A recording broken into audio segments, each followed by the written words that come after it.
Heaven Official's Blessing. Chapter 39. Audio source, wushouworldaudiobook.com. At the Paradise Manor, questions of Xian Le.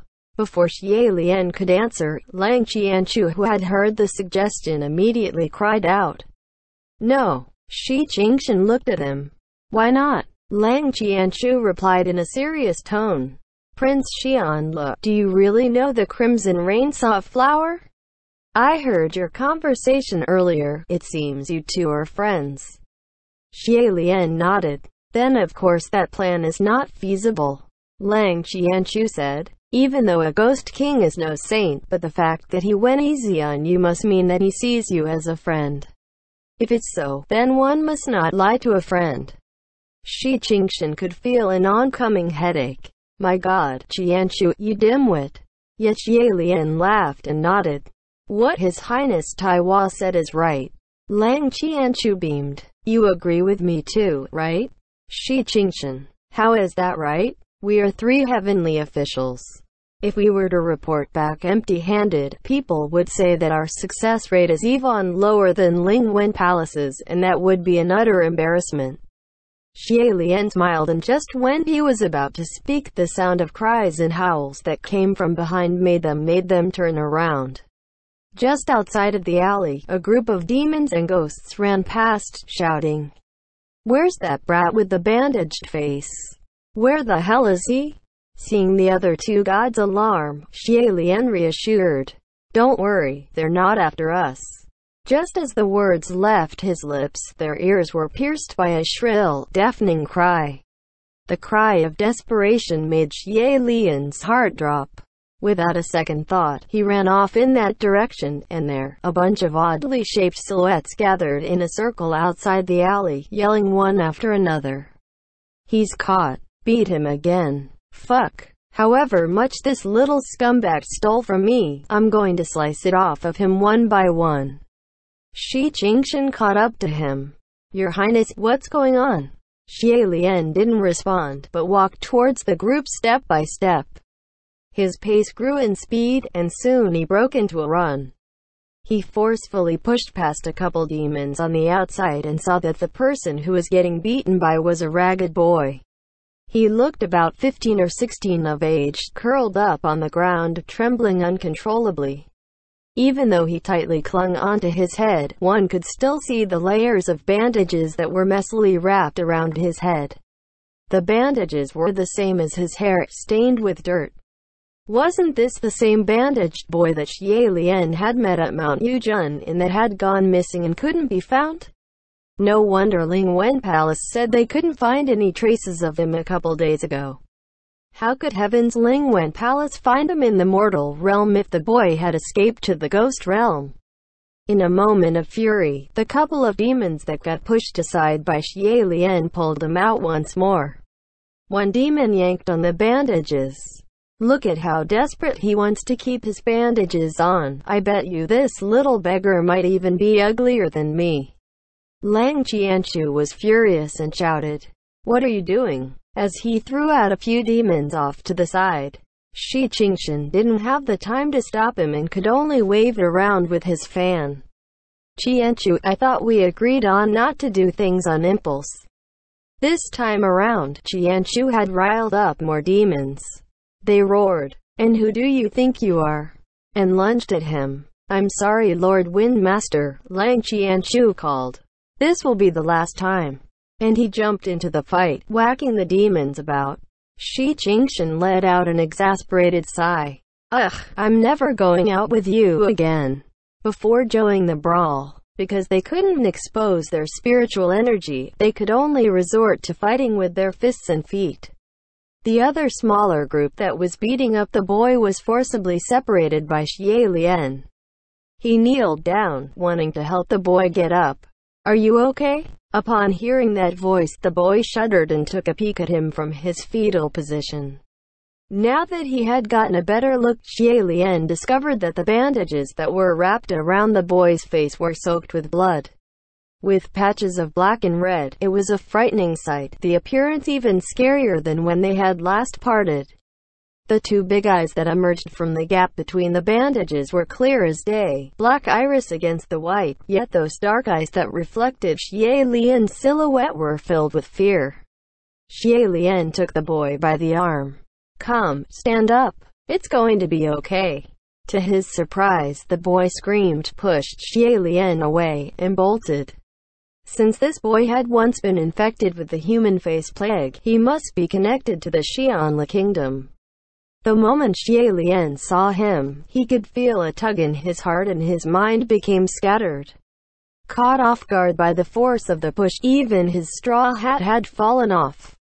After the initial shock, he called out, "Wait!" Just when Xie Lian was about to give chase, the few demons that he had pulled away earlier had grabbed onto him.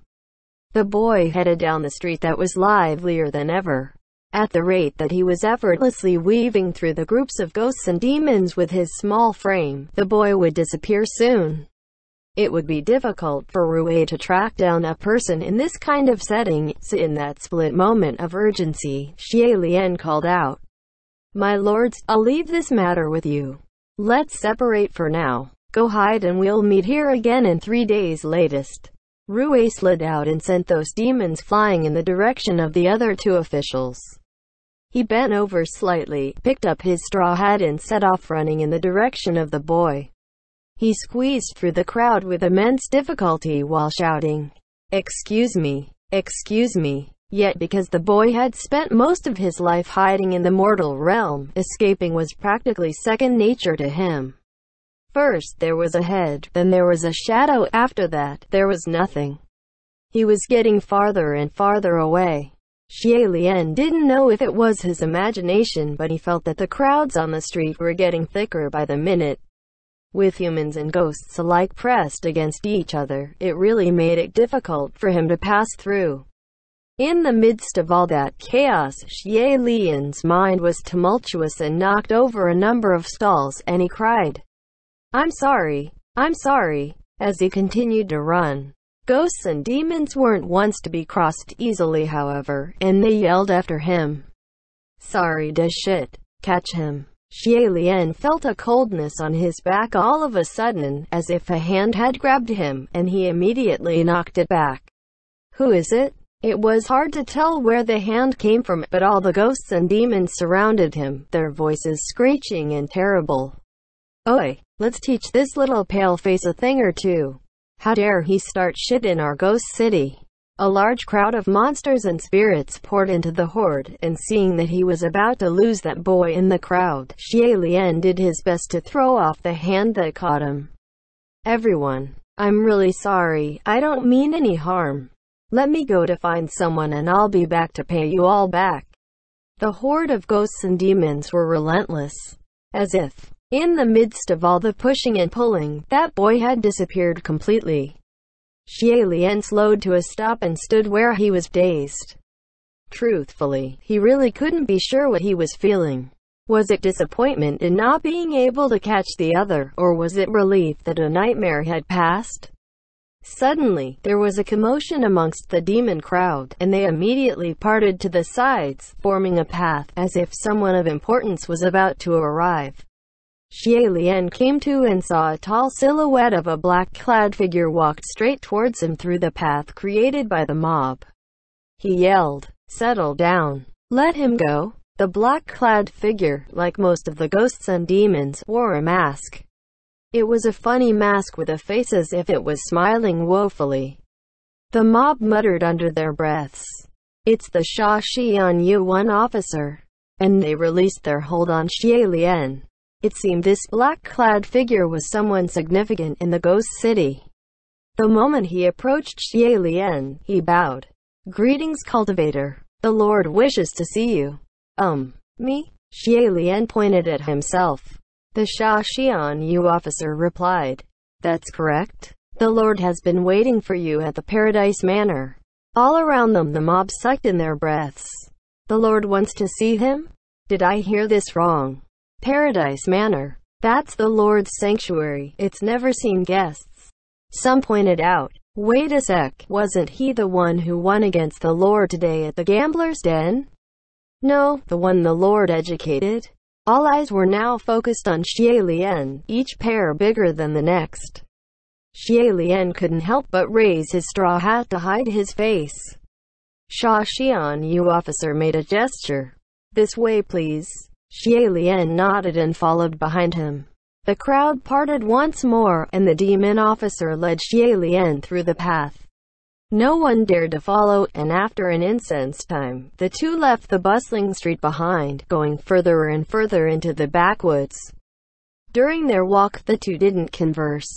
Xie Lian felt that Sha Xianyu officer walked like he was going to disappear into the shadows and followed closely. Subconsciously, his eyes swept past the officer's wrist and noticed that upon it was a black curse circle. It was something he was more than familiar with. A cursed shackle. He widened his eyes but was silent in his shock. Just then, the demon officer spoke up. "We're here." Xie Lian looked up and realized he was led to a lake. There were a number of will-o'-the-wisps floating above the waters, playing and chasing each other. Next to the lake was a towering pavilion. Both the heavens and the ghost realm have glamorous architecture.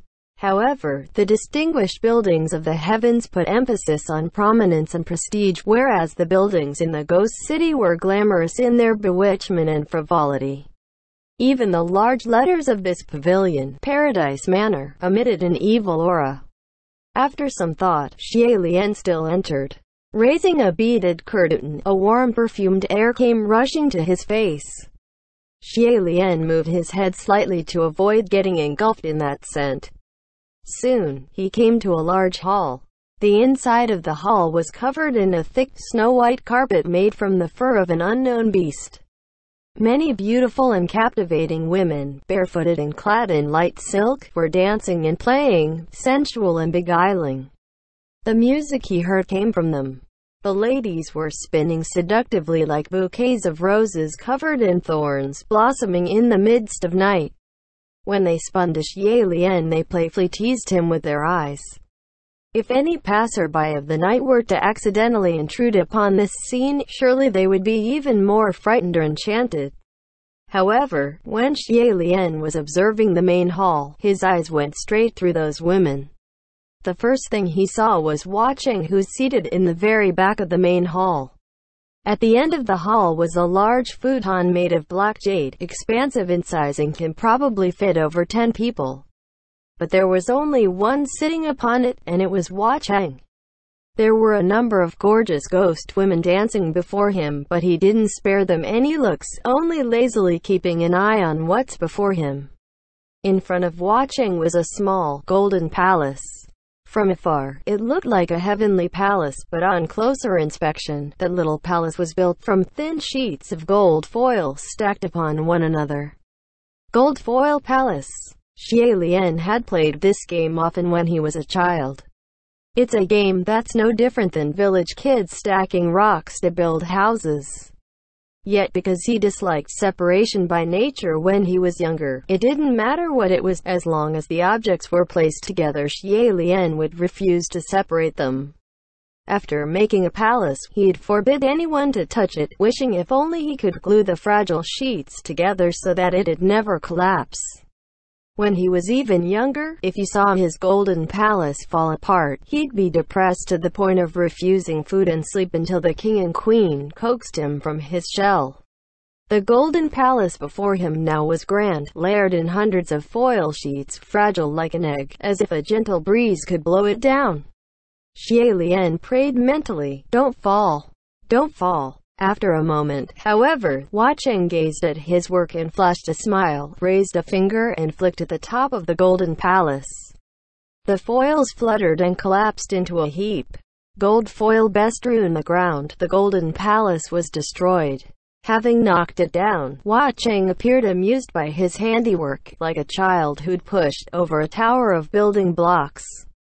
He mindlessly threw away a gold foil sheet that was still in his hand and jumped off the futon. The dancing women immediately stopped in their steps and backed off to the sides, silencing their songs. Stepping on the gold foil sheets, Hua Cheng walked towards the entrance. "Since Gerger is here, why not come in?" Don't be a stranger after only parting for so many days. Hearing his words, Xie Lian let down the beaded curtain.